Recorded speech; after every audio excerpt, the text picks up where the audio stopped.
Hello, नमस्कार दोस्तों। मैं गौतम कुमार अपने YouTube चैनल स्मार्ट ब्रेन पर आप सभी का हार्दिक स्वागत करता हूं। और जिसमें क्या हम लोग पॉलिटी, करेंट अफेयर, हिस्ट्री ये सब की श्रृंखला देख रहे थे। और कल हम लोग देखेंगे भारत में ऐतिहासिक विकास। कहने का मतलब पॉलिटी का एक चैप्टर है, पॉलिटी और हिस्ट्री समझ लीजिए ओवरलैप करने वाला चैप्टर है, जिसमें क्या पढ़ते हैं एक्ट के बारे में। कहने का मतलब कि 1773 का एक्ट। और ये ना समझिए कि केवल इसको बीपीएससी समय पूछा जाता है। अगर कोई टीचर की तैयारी कर रहे हैं और टीचर में आपका हिस्ट्री और पॉलिटी है तो मोर देन सफिशिएंट होगा। मतलब पॉलिटी और हिस्ट्री का यहां से अलग एक भी क्वेश्चन नहीं होगा। जो पॉलिटी करवा रहे हैं वो पॉलिटी आपका जो जैसे इसमें क्या होता है, टोटल 120 मार्क्स का एग्जाम होगा आपका। और 120 में 80 मार्क्स आपके सब्जेक्ट से होंगे और 40 मार्क्स कहां से होगा, मतलब मिक्स होगा, जिसमें history, current affairs, Bihar special, geography, economics, science सारे से पूछे जाएंगे। तो ये जो 80 मार्क्स का आपका अगर हिस्ट्री है, आपका अगर पॉलिटी है, तो आप बेफिक्र हो जाइए, बाकी हम पे छोड़ दीजिए। आपके एग्जाम आने आने तक ये हिस्ट्री और आपका एएससी में 70 से कम नहीं आएगा। पॉलिटी वाले तो एकदम बल्ले बल्ले कर लीजिए। पॉलिटी का लगभग मानिए कि आपका 70% मैं करवा चुका हूं। अब मैं कितना करवाता हूं, आप कितना करते हैं, ये आप पे डिपेंड है कि आप कितना कर रहे हैं। तो यही तो सबसे आगे देखते हैं 14 नवंबर के करेंट अफेयर। और जिस दिन हम लोग क्या मनाते हैं, बाल दिवस के रूप में। किनके याद में, तो भारत के प्रथम प्रधानमंत्री जवाहरलाल नेहरू के याद में। और बच्चे क्या उन्हें कहते हैं, प्यार से चाचा कहा करते थे। तो देखते हैं 14 नवंबर का करेंट अफेयर और क्या कह रहा है। पहला करेंट अफेयर जो आप सबों के स्क्रीन पे है, और देखिए क्या कह रहा है। हाल में ही किस देश के भारतीय खिलाड़ी हाल में ही किस भारतीय खिलाड़ी को ICC hall of the fame में शामिल किया गया है, तो वीरेंद्र सहवाग को हॉल ऑफ द फेम में शामिल किया गया। हॉल ऑफ द फेम क्या है, तो आगे देखेंगे क्या कर रहा है। हॉल ऑफ फेम में 3 खिलाड़ियों को शामिल करने, वीरेंद्र सहवाग, डेनियल मतलब इडजू, अरविंद दे सिल्वा, अरविंद डी सिल्वा कहाँ का, श्रीलंका का। और श्रीलंका के बोर्ड को क्या कर दिया गया, अभी तत्काल बर्खास्त किया गया है। वीरेंद्र सहवाग भारत के लिए अंतरराष्ट्रीय क्रिकेट में 17,000 से अधिक रन बनाए थे। 104 टेस्ट खेले, 251 वनडे खेले, 19 टी20 खेले। अब कह रहा है कि डायना एडुजूल भारतीय महिला क्रिकेट टीम के कप्तान है। वे हाल में ही क्या की है, हॉल ऑफ फेम में उन्हें शामिल किया गया है। हॉल ऑफ फेम में सचिन तेंदुलकर, ये सबको भी आगे देखेंगे। अभी तक कुल 9 भारतीयों को हॉल ऑफ फेम में शामिल किया गया। बिशन सिंह रेड्डी, कपिल देव, सुनील गावस्कर, अनिल कुंबले, राहुल द्रविड़, सचिन तेंदुलकर, बीनू माकंड, वीरेंद्र सहवाग और डायना एडुलूसी। 13वें नेक्स्ट क्वेश्चन, आज का दूसरा क्वेश्चन। 33वें WOH regional commission for the Asia and Pacific का आयोजन किस शहर में किया जा रहा है, तो इसका आयोजन नई दिल्ली में किया जा रहा है। किसका कह रहा है, मतलब WOH मतलब वो regional commission for Asia and Pacific, मतलब एशिया और पैसिफिक के लिए कहां आयोजन किया जा रहा है, नई दिल्ली में। भारत की राजधानी नई दिल्ली में 13 से 16 नवंबर को एशिया और प्रशांत के लिए WOH क्षेत्रीय आयोग के 33वें सम्मेलन का आयोजन किया जा रहा है। केंद्रीय मत्स्य पालन, पशुपालन, डेयरी मंत्रालय मंत्री पुरुषोत्तम रूपाला ने इस समारोह का उद्घाटन किया। अब देखिए क्या कह रहा है, WOH world organisation for animal, इसका मुख्यालय पेरिस में, जो फ्रांस का कैपिटल है, स्थापना 1924 में किया गया था। नेक्स्ट क्वेश्चन, निम्नलिखित में से कौन सा वायु प्रदूषक AQI द्वारा नहीं मापा जाता, तो PM100 को इसको द्वारा मापा नहीं जाता। क्या कह रहा है, मतलब सोचते होंगे कि जो बताया जाता है कि कौन से एरिया का सबसे ज्यादा वायु प्रदूषण है, तो यही AQI इंडेक्स जारी किया जाता है। और 6 कैटेगरी में बनाई गई है, जो अलग अलग 0 से 50 होता है, गुड होता है, 50 से 100 सेटिस्फैक्टरी होता है, अब मॉडरेट होता है, पुअर होता है, वेरी पुअर और सब कंडीशन। तो यही कह रहा है इस बार क्या कानपुर की मदद से इसे तैयार किया गया है। दीपावली के बाद पटाखों के कारण दिल्ली का आईक्यू वेरी पुअर मतलब एकदम नीचे चला गया था, जैसे देख रहे हैं एकदम पुअर इंडेक्स ऊपर चला गया था, यही कह रहे हैं। नेक्स्ट क्वेश्चन देखते हैं और क्या कह रहा है।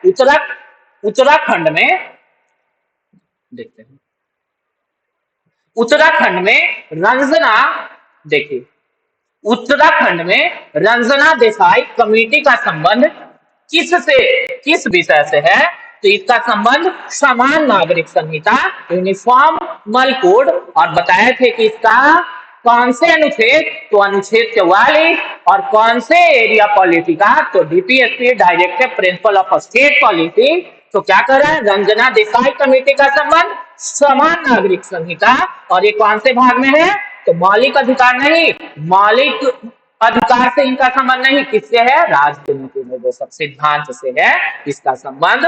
क्यों, उत्तराखंड में समान नागरिक संहिता को लागू करने के लिए किसके ड्राफ्ट तैयार करने के लिए अलग अलग समिति, जैसे सरदार स्वतंत्र समिति वैसे ही गठित किया गया है।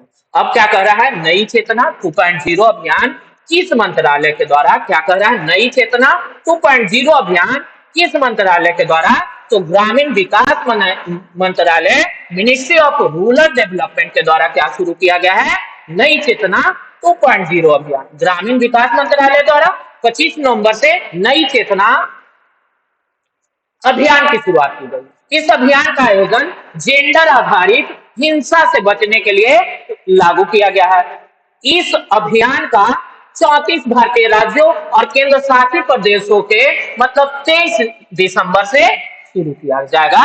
इसको क्या, नई चेतना 2.0 का। अब क्या कह रहा है नेक्स्ट क्वेश्चन, और जो क्या कह रहा है, हाल में ही चर्चा में रहा लॉस एंड डैमेज फंड। क्या कह रहा है, लॉस एंड डैमेज फंड का संबंध निम्नलिखित में से किससे है, तो क्लाइमेट चेंज से। किसका, लॉस एंड डैमेज फंड। देख रहे होंगे ह्यूमन क्या कर रहा है, अपने नीड्स को सेटिस्फाइड करने के लिए रैपिडली रूप से प्लांट सबको काट रहा है। और एकदम समझिए कि ह्यूमन और प्लांट एकदम एक सिक्के के दो पहलू हैं। अगर हम पेड़ को काटते हैं तो इस पे जैसे आइदर एनिमल आर डायरेक्टली और इनडायरेक्टली क्या होता है, प्लांट पे डिपेंड होता है। तो अगर हम लोग इनडायरेक्ट भी डिपेंड है, मतलब डायरेक्ट प्लांट को नहीं खा रहे हैं, लेकिन अंततः अगर प्लांट काटेंगे तो एक टाइम आएगा कि हम लोग भी कटेंगे मतलब समाप्त होंगे। तो यही कह रहा है कि लॉस एंड डैमेज फंड का संबंध किससे है, मतलब क्लाइमेट चेंज से है। आगे देखते हैं इसके बारे में। इससे अब कह रहा है कि COP28 का आयोजन क्या है, आयोजन 30 नवंबर से 12 दिसंबर तक संयुक्त अरब अमीरात में किया जाएगा। किसका, COP28 का आयोजन। अब कह रहा है कि पूसा 2019 किस निम्नलिखित फसल की एक प्रजाति है। मतलब क्या कह रहा है कि पूसा 2019 चावल की एक प्रजाति है। कहने का मतलब पूसा संस्थान के द्वारा क्या कर रहा है, भारतीय कृषि अनुसंधान संस्थान IARI ने पराली जलाने से जुड़ी पूसा 44 के विकल्प के रूप में चावल की उन्नत प्रजाति पूसा 2019 और यह पूसा 4040 CB 501 के बीच में मिश्रण के द्वारा और लगभग कितना दिन में तैयार हो जाएगा, 120 से 125 डेज में। हाल में ही चर्चा में रहा द्वीप देश तुवालू किस महासागर में स्थित है, तो प्रशांत महासागर में। कौन सा, तुवालू का संबंध कौन से महासागर से है, तो प्रशांत महासागर। ऑस्ट्रेलिया ने हाल में ही प्रशांत महासागर में स्थित तुवालू द्वीप देश के उन शरणार्थियों के साथ समझौता किया है जो जलवायु परिवर्तन और बढ़ते समुद्र के गंभीर प्रभाव के सामना कर रहे हैं। कौन सा देश, तुवालू। कहाँ है, प्रशांत महासागर में। कौन संधि किया, तो ऑस्ट्रेलिया ने। आगे देखते हैं क्या कर रहा है। इसके अलावा ऑस्ट्रेलिया ने तुवालू की जलवायु परिवर्तन और बढ़ते समुद्री प्रभाव की समस्या 17 मिलियन ऑस्ट्रेलिया डॉलर का फंडिंग भी किया है, मतलब उसे दिया है। ये क्या है, प्रशांत महासागर में हवाई द्वीप और ऑस्ट्रेलिया के बीच। जैसे हम लोग कहते हैं ना ऑस्ट्रेलिया नाम कहते हैं, लेकिन और नाम क्या है, ऑस्ट्रेलिया। इसमें कौन कौन है, पोलोनेशिया, माइक्रोनेशिया, मेलानेशिया सबको मिला के, और इसके आसपास ढेर सारे पपुआ न्यू गिनी, हवाई द्वीप, सोलोमन, ढेर सारे आइसलैंड है। अब क्या कर रहा है जल, यह एक ज्वालामुखी द्वीपीय समूह है जिसमें 3 रीफ द्वीप है, 6 सच्चे अटोल शामिल है। ये विश्व स्तर पर चौथा सबसे छोटा देश है जिसका उच्चतम बिंदु कितना 4.6 मीटर ऊपर है। आगे निम्नलिखित में से आईटीबीपी का महानिदेशक किसे बनाया गया है? तो अनीश दयाल सिंह को आईटीबीपी मतलब इंडो तिब्बत फोर्स का हेड किसे बनाया गया है? तो अनीश दयाल सिंह को मणिपुर कैडर के 1988 बैच के आईपीएस अधिकारी हैं और इन्हें ही क्या बनाया गया? आईटीबीपी का। हाँ, नेक्स्ट क्वेश्चन क्या कह रहा है? हर साल वर्ल्ड डायबिटीज डे कब मनाया जाता है? तो 14 नवंबर को क्या विश्व डायबिटीज डे मनाया जाता है हर वर्ष। तो यही कह रहा है विश्व मधुमेह दिवस मनाया जाता है। 1991 में संयुक्त राष्ट्र ने पूरी दुनिया में विश्व मधुमेह दिवस मनाने की घोषणा की थी और तभी से 14 नवंबर को हर वर्ष मनाया जाता है। इस साल डायबिटीज दिवस 2023 का थीम क्या है? Access to diabetes care. क्या? Access to diabetes care. और हर वर्ष 14 नवंबर को मनाया जाता है। इंसुलिन की खोज 1921 में कनाडा के शोधकर्ता फ्रेडरिक ग्रांट बेटिंग के द्वारा किया गया। कुछ अलग अलग चीज देखते हैं, जो देखिए क्या कह रहा है, बहुत इंपॉर्टेंट चीज है, ये समझ लीजिए ना, इसी को हम लोग स्टैटिक्स कहते हैं। जैसे संयुक्त राष्ट्र संघ यूनाइटेड नेशन स्थापना 1945, हेडक्वार्टर न्यूयॉर्क, एंटोनिया गुटारेस इसके हेड है। अंतरराष्ट्रीय मुद्रा कोष international monetary fund 1945, Washington DC, Kristalina Georgieva इसके मॉनेटरी फंड के हेड हैं। विश्व बैंक 1945, वाशिंगटन अध्यक्ष कौन है? अजय बंगा।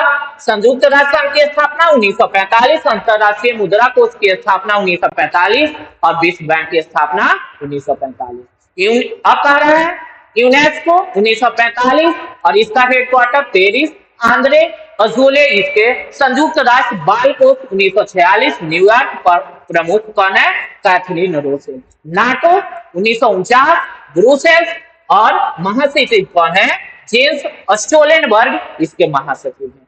तो ये थे आज के इंपॉर्टेंट करेंट अफेयर और हम आगे करेंट अफेयर्स की पूरी श्रृंखला लेकर आप सबों के समक्ष उपस्थित होंगे।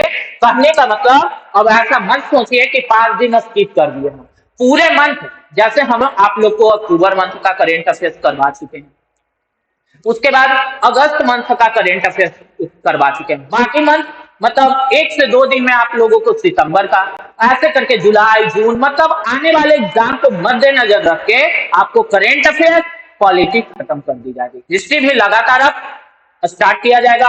हम कल आप लोगों के समक्ष क्या लेकर उपस्थित होंगे? जो अधिनियम है, एक्ट है 1773, 1784, 1813, 1834, 1858, 1892, 1909, 1919 और 1935। ये सारे एक्ट लेंगे। क्यों ये एक्ट इंपॉर्टेंट है? क्योंकि कहा जाता है यही एक्ट क्या है, मतलब मिनी कॉन्स्टिट्यूशन 1935 वाले को कहा जाता है, क्योंकि हमने 2/3 पार्ट को उसी से अपनाया है। तो यहीं पे ये वीडियो लास्ट होता है। Thank you.